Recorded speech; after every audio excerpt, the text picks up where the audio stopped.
everybody.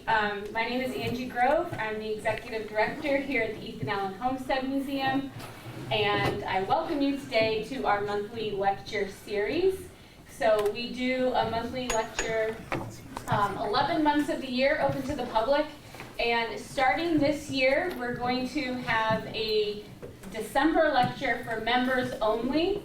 So that is your opportunity to join our membership if you'd like to come to our December lecture for the members only. And this December, the lecture is actually going to be me speaking about people who hated Ethan Allen during the 18th century. So if you're interested in that, you'll definitely want to stop at our register on your way out later today and purchase a membership so you can join in for that fun. And that is Angela right there. She's our membership chair, so she can answer any questions about membership as well. So the Ethan Allen Homestead Museum is a small nonprofit community museum, and so we do rely on those memberships as well as private donations from our community members, as well as corporate sponsorship. So I do want to direct your attention up to the board so that we can thank the sponsors of our community enrichment programs.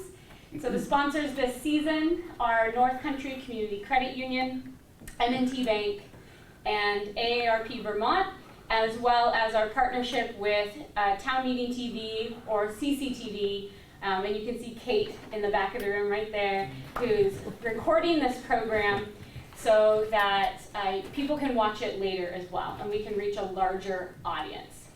We also have an audience that is on Zoom right now, and so hello to all of those people too. And so we're at the end of the lecture when we do the Q&A, we'll kind of try to go back and forth between live audience members and online members for that portion as well. Okay. Did I miss anything for logistics? Okay. If you need bathrooms, they're out that way on the other side of the canoe, and there is an emergency exit at the back of the store if we need it as well. Okay. Safety concerns are dealt with. So I'm gonna turn the stage over to one of our board members. I already kind of introduced her as our membership chair, Angela Moody. She's also been a board member since 2017. Yeah, 2017. And she's also she's a historical researcher and author. And she has written a couple of historic fiction books that we do sell in our gift shop. So she would love to tell you more about those after the talk if you're interested in historic fiction novels. And she's going to be introducing our speaker today, so could you please help me welcome our wonderful board member, Angela Moody.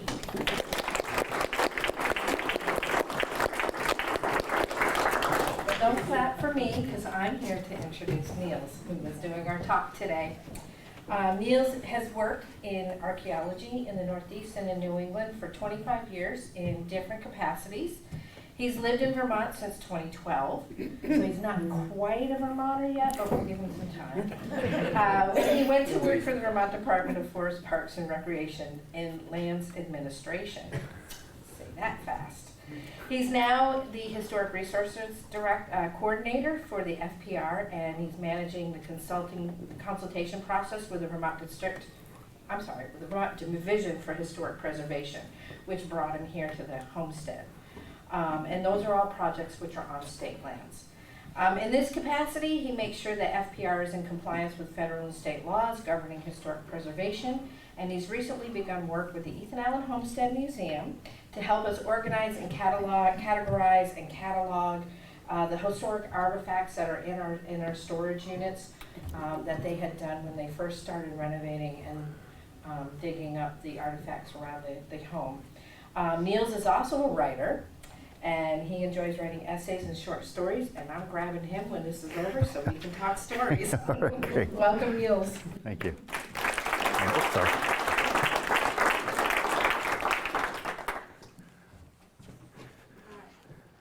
Niels, I can put your PowerPoint up in just a second. That's fine. I'm worried about this right here. I don't want to trip. Oh, there, I already did it. Shall I go? Oh, sorry. Yeah, I forgot to play. Oh. My apologies. No problem. a lot of technology things to juggle. Okay, I think you're set. Great, thank you. Yeah, the green that I chose was not this. I don't know what happened. I can show you. It's a much, the green is more like the green right there on the frame, which is much nicer than this. It's kind of lurid, but at any rate, yeah. So thank you for the opportunity to come here and speak. I do have a slight stutter, so if that gets in the way, just. But yeah. So the emphasis here is on unanswered. And so this talk is more sort of aspirational in that sense. You know, we have lots of plans, Angie and I and the board and such. But oh, I went the wrong way. Sorry. There we go. Good. So before I start, I want to give an acknowledgement to the people who have lived here for thousands of years in this valley, and we are right there in that star. And April was always very a special time. During the winter, people would have spread out throughout the valley in small family groups, maybe like one or two families. And by April, they were, you know, oh, thank you. You're taller than I am. Okay. So yeah, so by April, their larder was getting empty, and they were probably getting a little tired of each other as well in those small. But then at that time, all of the anadromous fish, all of the seas, you know, all the fish would be coming up the river to spawn, and so you would have thousands and thousands of fish right out here, just a few hundred yards away. And so all of the people, hundreds and hundreds of people, would come to the lower Winooski and fish. And so they're hungry and they're eager to see family and friends and so on that they hadn't seen for months. And they'd all be here in a huge group right outside here. And as I'll talk a bit later on, we have evidence here of occupations going back many thousands of years, of people who would come here to take it, you know, in the spring to fish. So I want to start here. So there have been a lot of holes dug here, but not a lot of stuff written up. And so we have a lot of artifacts and so on. But this here is a list of all of the archaeological projects that have happened here over a period of about 20 years. And this map here is the homestead. We are right there. This map sort of shows all the work that has been done across the homestead, and so I can't talk about all of this, but I am going to highlight a few of the digs that have been done here, and so by the end the map should all make sense to you. So first, in '79, the Winooski Valley Park District hired the University of Vermont to do a project here. And the goal was, it was just like a small project, but the goal was to try to understand, oh, should I be talking more into the microphone? Oh, okay, great. There you go. Wow, this feels, Now okay. You're professional. Okay, yeah, I can sing now.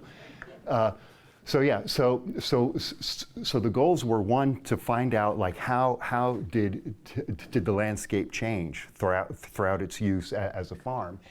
Then also to see if they could find the evidence for any outbuildings and so on, you know, across the land, and then to understand the extent of the archaeological remains at the site.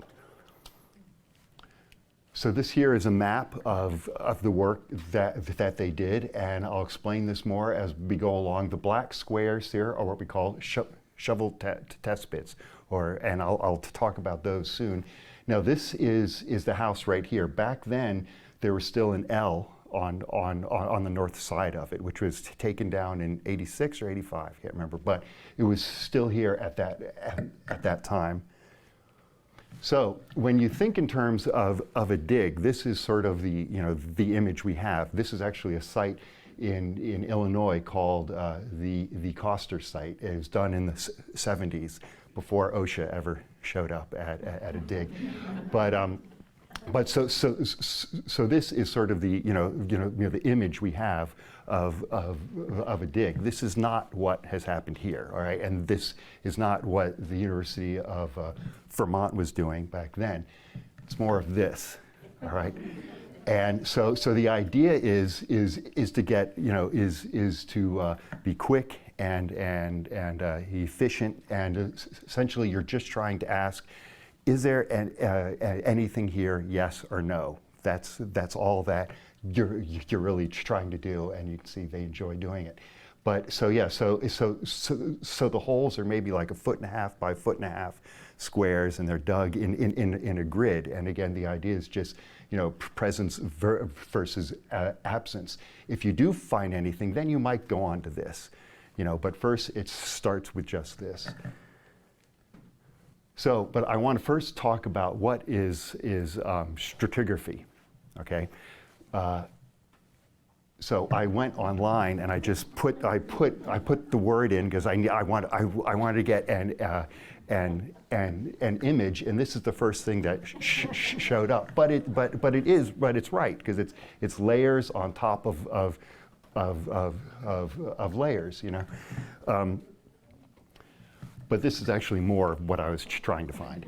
And so this is what you would find. This is a natural profile, right?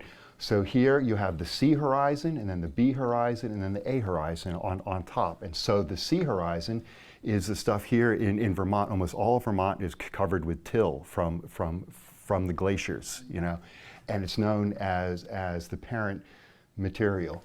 And then up here on A, you have all of the topsoil. This is where you have all of the organic matter and so on, and it leaches down into the B horizon. So this is natural. You'll find this in most places in Vermont. However, this here is a site that has been worked and reworked for hundreds of years, if not for thousands of years. So what you'll find is perhaps something more of this sort, where you have like a wall that has been put in, you have the builder's trench, and you have like pits, and there's garbage, and then you have like fill, and then there's the topsoil on top. So it's a lot more complicated than this, right? So next thing, so this here, this is a map to show the results of the work from that first project. Again, here is the house.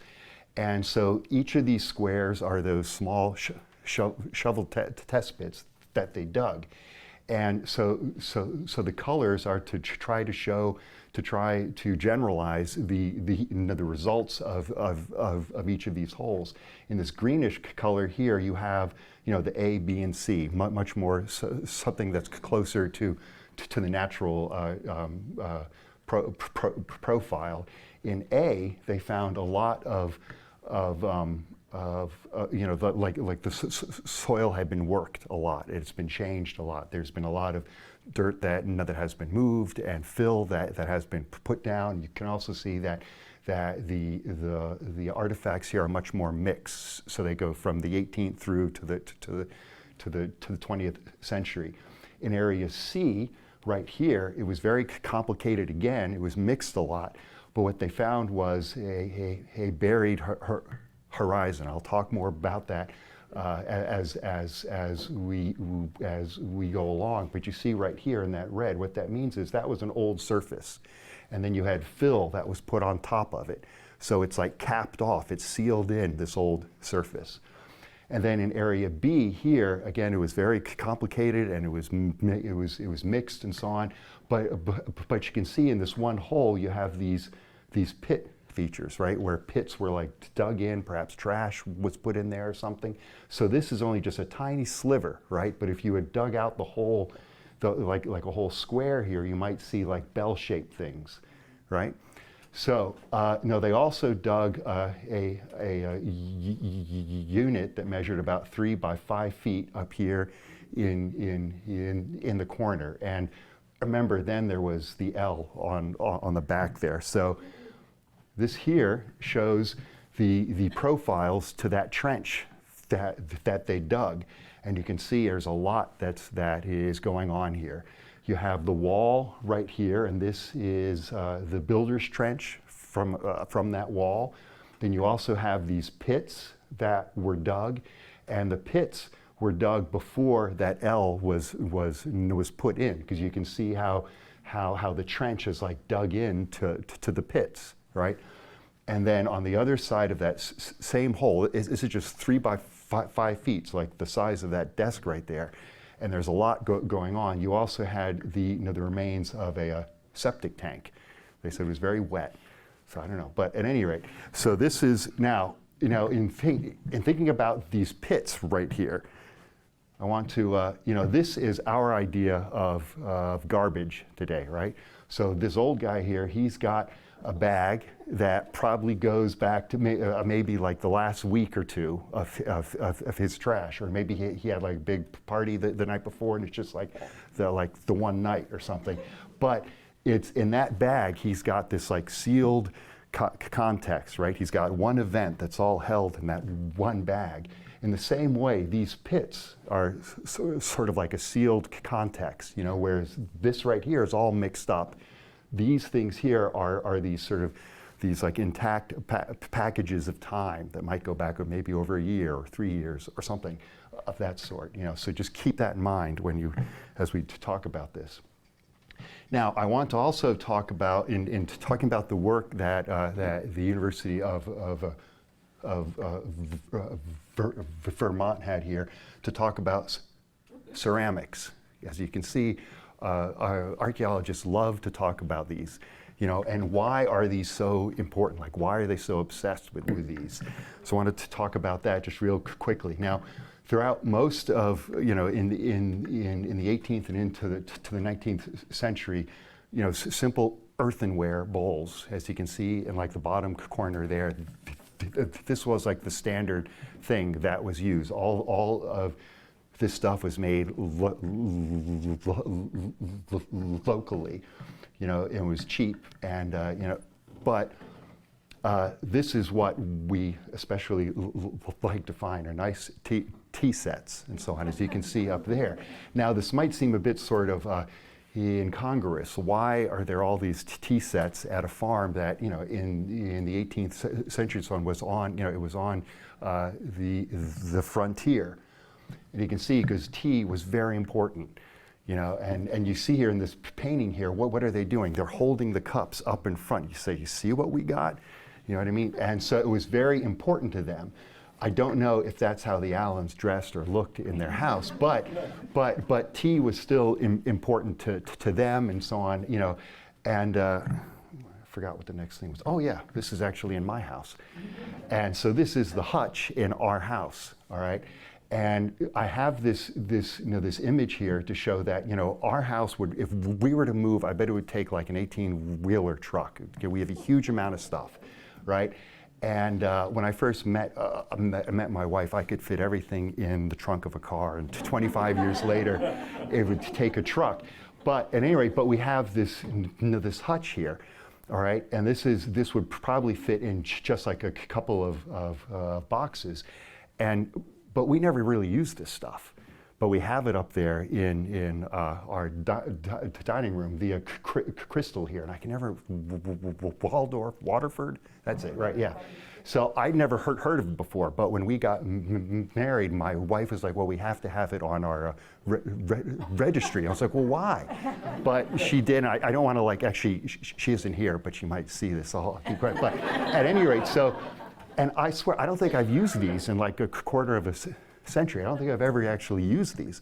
But so my point is just is that archaeologists put a lot of effort and focus onto these things, right?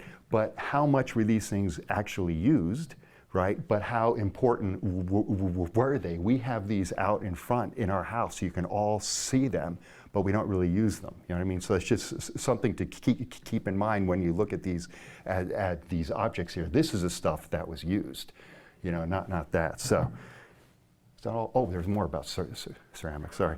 So, yeah. So there are a lot of types. There are so many types, and many of these were made within a very tight sort of time frame, and so they get used a lot to date sites. You know what I mean? Because they're very. And so what I have here is like, these are some of like the the main types, right? Now within creamware and pearlware, there are numerous like subtypes, but these are like the main types, and this is sort of the spread of when they were being made, right? Oh, and here, that's a creamware. You see it's got like a bit of a tinge of yellow. That's pearlware. There's a little blue from the cobalt, and then that is whiteware. Now I have this up here to show you this. Now remember the buried horizon that I showed you. So that has creamware and pearlware in it, which means it probably dates to around the time that the Allens were here.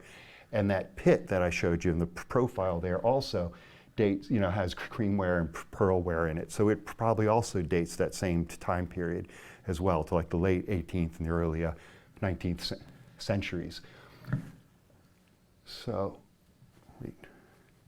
oh yeah, one last thing about ceramics. You see, like, we love this stuff. This is what our archaeologists spend a lot of time on this stuff.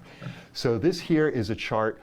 There was a study that was done to try to price ceramics at the time when they're first coming out, when like these new types were being made in the 18th and in the 19th century, and then they made an index to try to like chart how expensive each of these things were. And so the green are plates, the red are like teacups, and the black are bowls.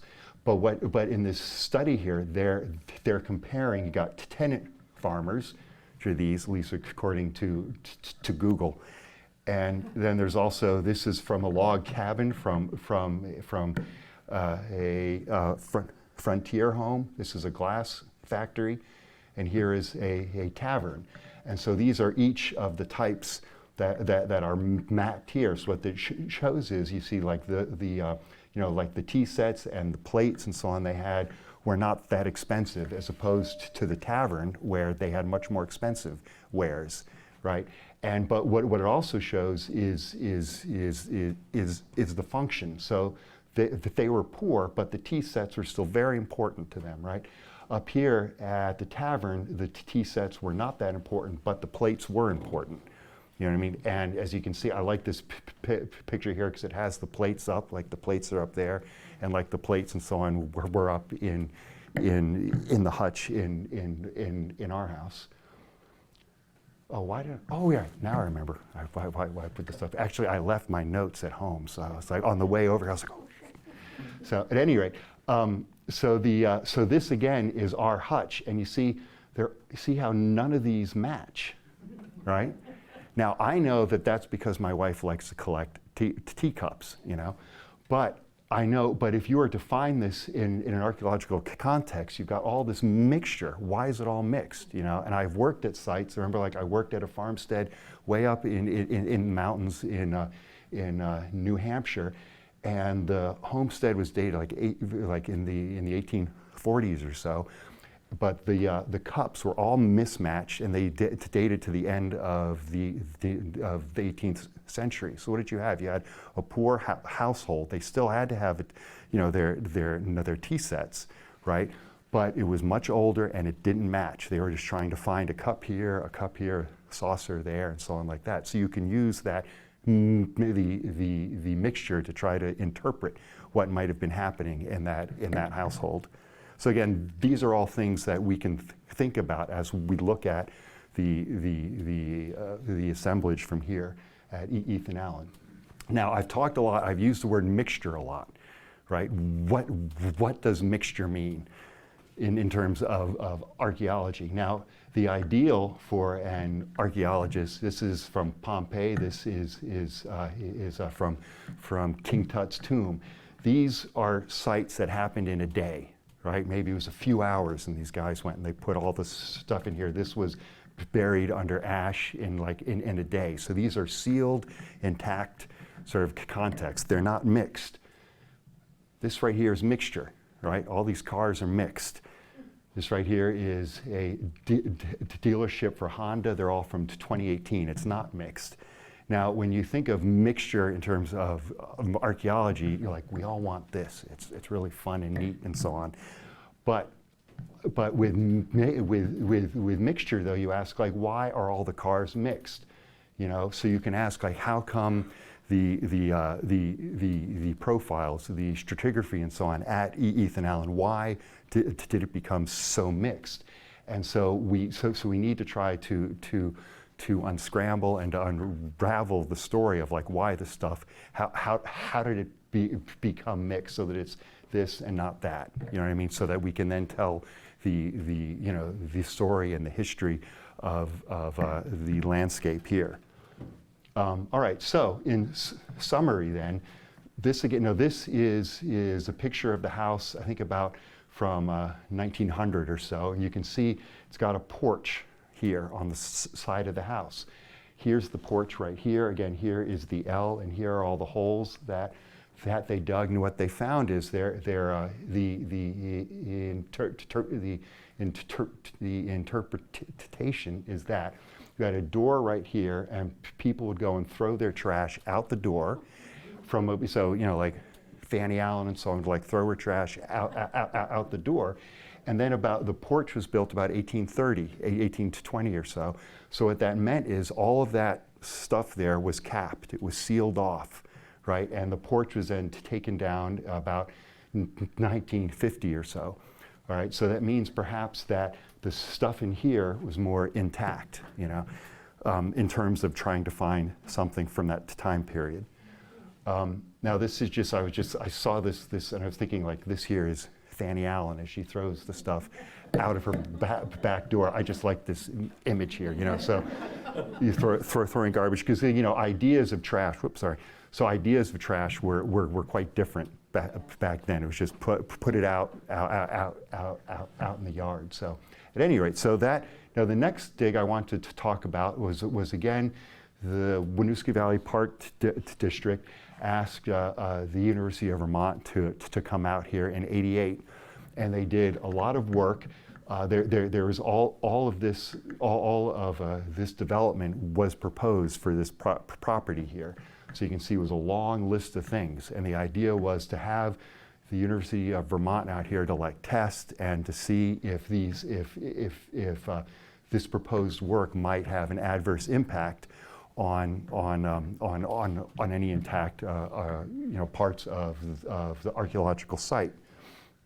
So this here is a map, and I'll explain this all as we go along. This is a map that's in the report, and like, their main goal was, again, to try to better understand the history of the landscape here, and they use, again, STPs, as I talked about. They also did a surface collection in here, and I'll talk about that in a minute.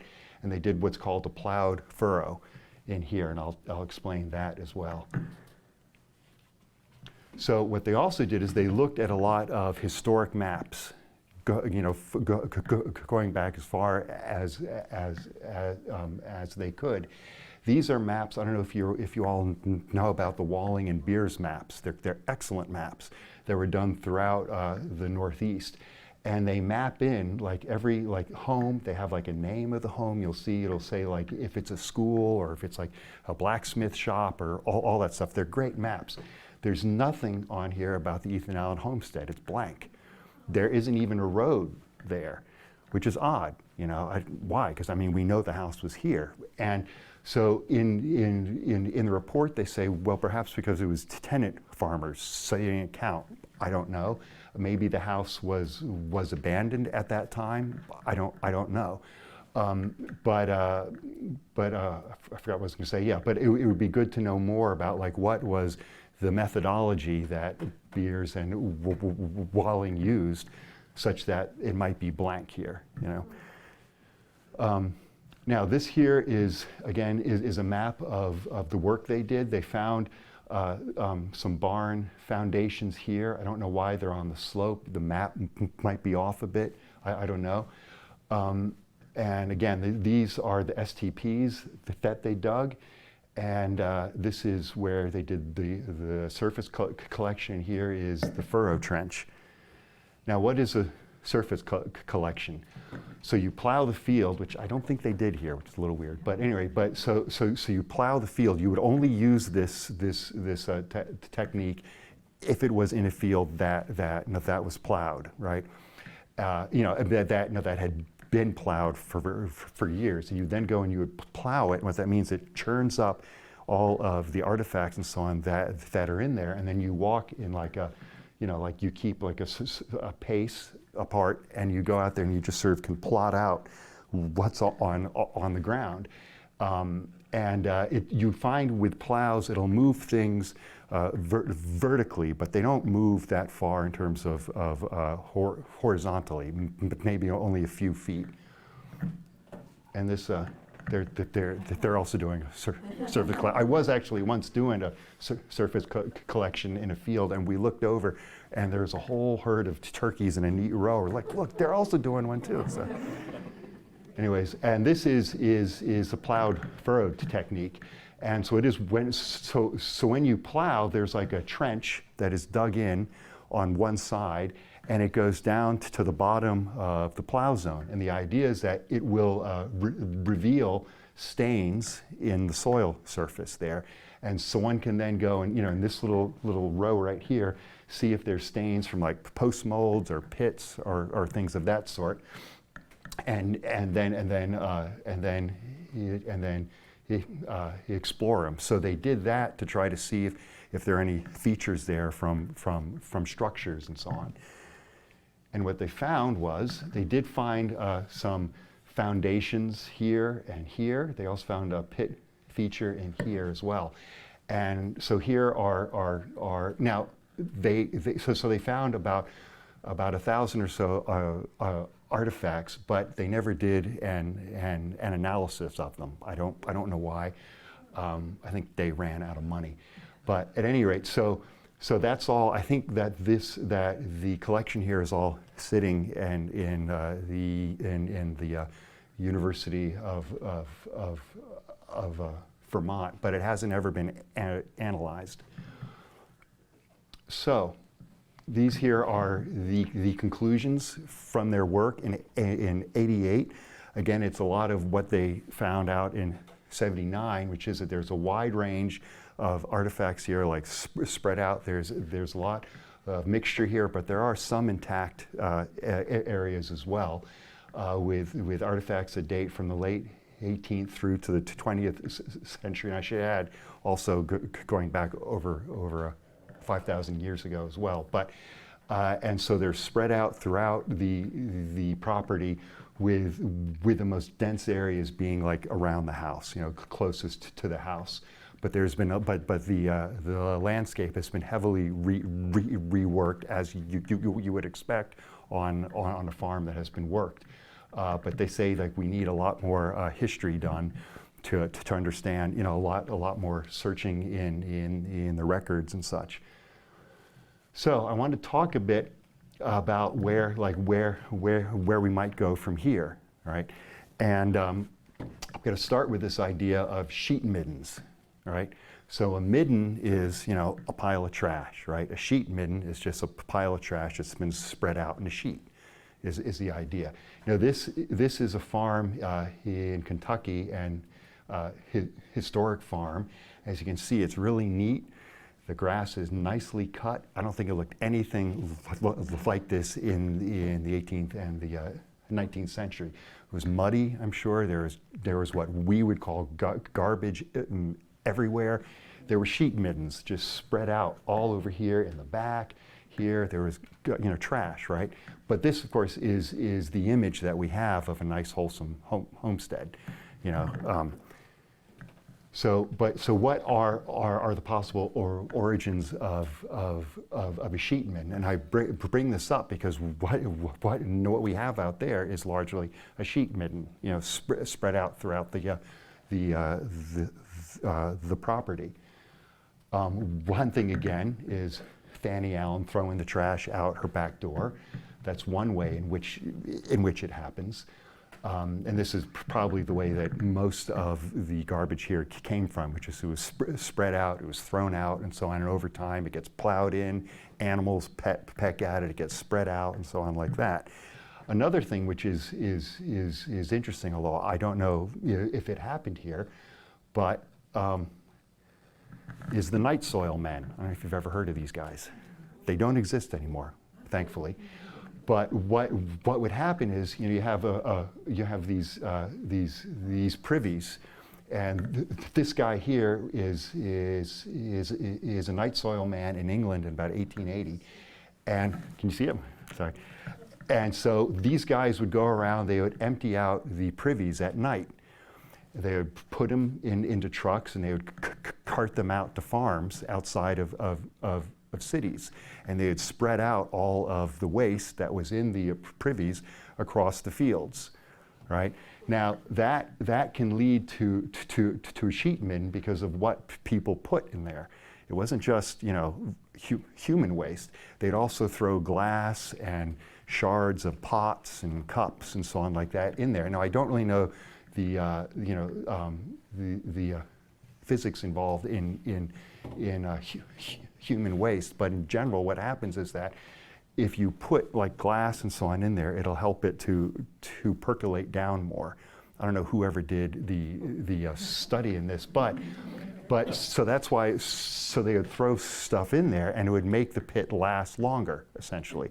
But so what might happen then is that he would go put all that waste into his truck, go out to a farm outside of London or something like that, and then throw that waste in the fields. Then it would get spread out there, so you'd have a sheet midden of waste that actually came from somewhere in London or Philly or whatever.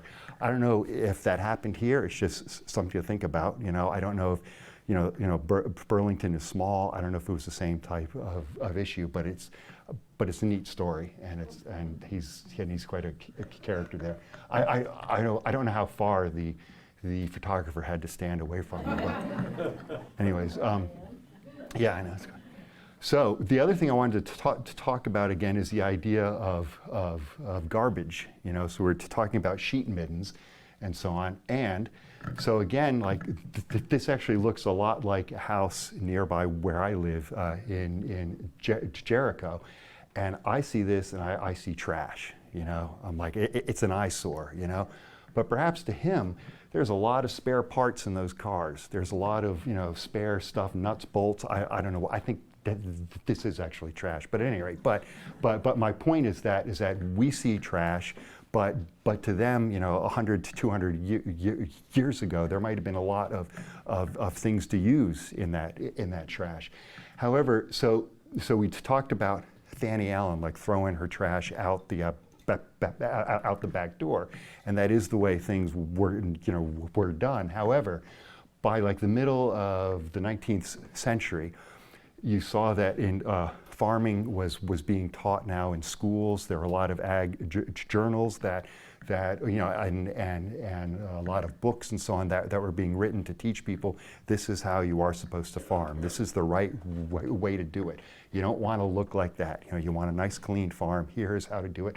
I've read some of them. If I was a farmer and I read that book, I would probably not be very, I wouldn't like it to hear it. I'm sure I'd have some choice words. But they had this idea that you had what was called farmer thrifty.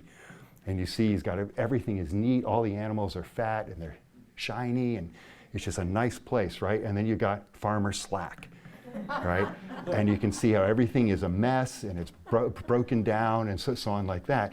So the idea is, be like farmer thrifty, And so there was a lot of resentment and so on about these ideas. However, things did change, and you do find that that things are cleaner, they are neater, the way in which trash and such is dealt with, it does change during the course of the 19th century. So the next project I wanted to talk about was a project that was led by a grad student from Boston U from '89 to '93, and actually I met somebody who was there. Was anybody else here there? Right, yeah, she was there. So I have to talk to you afterwards. That's okay. But So she dug here for 4 years as part of her grad program. However, she never finished her degree, and so there's about 60 boxes, I think. I think it's 70. 70 boxes upstairs in the attic of all the stuff. So we have all of her notes. I'm sorry? It's a lot. It is a lot. It is a lot. And you can see a lot. I think all the stuff here is from there, and you can see that there are 4 pictures over there from her project. And so what we're trying to do now is, well, we're not trying. We are doing it.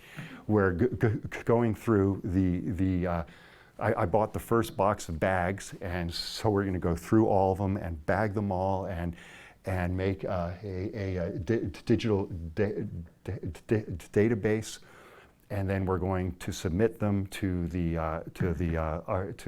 Heritage Center in Barre, and then perhaps make like an exhibit or something here that would incorporate these finds. And so that's the goal. It's going to take a long time. It's a lot of work, and Angela's going to help out there. So, as I said, I bought the first box of bags to start the process. And Can I ask a question? sure, As you begin to examine these items, would you be able to tell us contents, date, and when it's made up? oh sure, yeah, I mean, that that'll was be. the thing that was so frustrating. You had this thing in your hand. You wouldn't know what it was. Well, a little bit, but you just, did you know? Oh yeah, no, well, a lot of that work has been done. It's just not. It's all on paper, and so we want to have it in a digital database. But yeah, that is the idea, and then to try to like reduce all of that to a story, to a report that can be used and accessed and so on.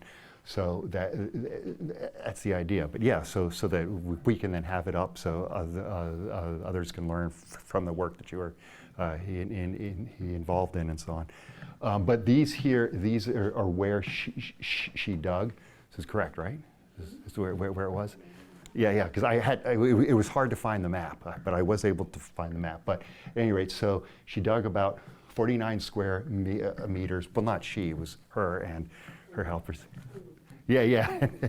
And I bet she stood and told you all what to do, and you all did the actual digging. Yeah, you have plenty of directions. Yes, that's what happens. So anyway, so that's so the next thing. So the last thing here I wanted to talk about was where was more about where we might go in the future. Now this here is the homestead. All of these red dots are known sites, what we call like pre-contact sites. So sites meaning before white settlement. So there's a lot here, and you can see like the river has moved around a great deal. You see all the oxbows and so on. So I bet that there were more sites here in the past, but they've been taken away by the river. Some of these were probably on the river when there were people there, but now it's moved. And so I think it would be a great opportunity to tell the story of this site within the context of the whole lower Winooski Valley. Since there were people here for thousands of years. Now the other thing to talk about here is that over the course of the use of this farmstead, farming evolved a great deal in Vermont. So when the Allens were here, this is and I don't know where that's from, but so the idea is that it was you had a smaller farm. They were more subsistence farming. They were more attached to the local economy. They're probably involved much more in barter and trade as opposed to buying things and selling things. So the market that they were attached to was much more local, right? And then throughout the course of the 19th century, you had sheep farming. Like we've all heard, I guess, about the sheep craze, right? And so during the first half of the 19th century, the whole state was covered with sheep. All the woods were taken down. It was just sheep everywhere. And so, but then that evolved towards the end of the 19th century into dairy farming. And then you had trains, which had refrigerated cars, so they're able to sell, milk, cheese, and butter and so on to markets, in Boston and stuff. And so that meant that farms here in Vermont were then attached to a much wider, to a nationwide market. So you had that whole kind of change over the course of like 100 years. So the story of the farm here might present an opportunity to sort of to track and see that evolution over time. There's been a lot of work done on farmsteads throughout in Vermont and in New Hampshire and in New York, and so the farmstead here, I read somewhere that this is actually the largest ceramic assemblage from any farmstead site in the state, but it does present a lot of opportunity for comparison with other farmstead sites. And then also, I want to find out why it's not on these maps. I think that's an interesting question as well. Actually, I was talking to my wife about this. She's like, well, you should find out before you give the talk. I'm like, I don't got the time right now. I can't do this, whatever. But so, and then also I think that we have an opportunity here to talk about the changing landscape here. When we think of like the pre-contact world, we tend to think of old growth forests, right? So you see these big white pines here and stuff. But actually, I don't know if that's how things would have been in the valley here. This here is a map of the Connecticut River where it cuts through in Massachusetts, and you see just about every town here has the word field at the end of it. Now, why is that?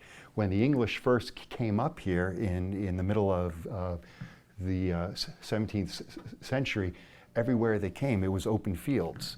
And it was open fields because people for thousands of years had shaped that whole, the landscape there into fields. And they had a number of reasons and so on. But I think it would, like here, we might have an opportunity to see about that, to tell that story here as well.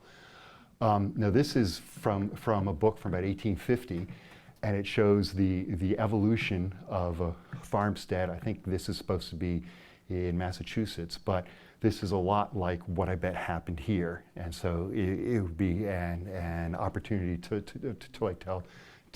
tell that story here. So this might have been, when the Allens first came here, and then it sort of expands. They clear more. 10 years later, they've cleared a lot more. It's looking clean, and so on. And then by half a century later, everything is cleared off. And I love these right here. This is from the Harvard Forest, from the Museum for the Harvard Forest, and these are from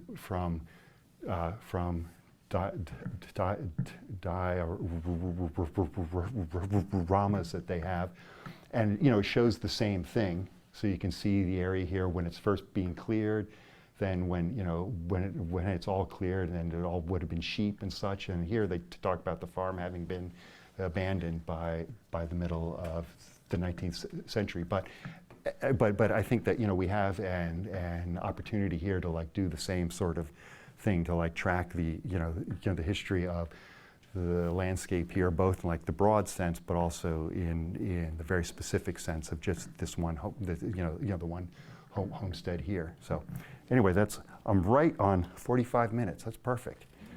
Wow, I'm good. That's great. Okay, so thank you. Thanks.